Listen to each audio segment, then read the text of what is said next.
Hello, it is Wednesday, October 8th, 2025, back here for another daily shake up. Time to shake up our thinking about life, about leadership, about relationship, about all things that can have impact or greater impact than we ever imagined. And you'll notice the picture, it's a little hard to see behind me, is a picture of seeds. And this past weekend, I got a really powerful lesson about seeds that we can all apply in our life. So I was leading this Mankind Project men's weekend in Michigan, and one of the men on the core leader team who was served in the role of what's called a ritual elder, kind of overseeing things and what's going on, sat down with me on Sunday and was basically just sat down to praise me for the way the weekend had gone and how I had led. It was a very kind conversation and felt very fulfilling, but he gave me a gift. And this is the gift. I don't know if you can see that well, but take a close look. This is just the tiniest little acorn. It is a tiny little acorn. It's rolling around on me.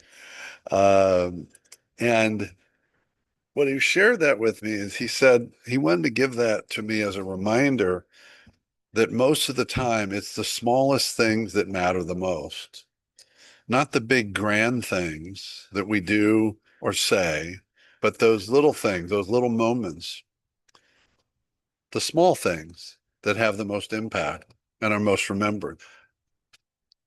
And I asked him more about it. He said that his grandfather, I believe it was his grandfather, was a farmer and liked to grow plants. And he remembers his grandfather always had seeds. And one time this man asked his grandfather, why do you have really small seeds?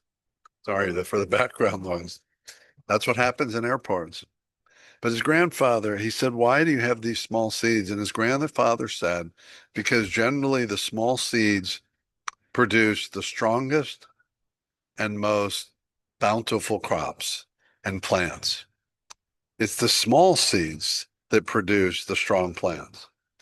And I love that because I believe in the small things. I believe in the moments. And I encourage you to think about in your day to day and in your leadership, whether it's personal or professional, that it's the small things that we do, the small things that we say, the small recognitions, the small ways that we see the people we work with so that they feel seen, valued, and heard are the ones that matter most. It's not the grand gestures. It's the little things, the little seeds that grow bountiful crops, including people and relationships. That's it for today. I'd love to hear your thoughts on my thoughts. Give us a like or a share or give us a comment. I look forward to seeing you next time as you continue to sow seeds of impact.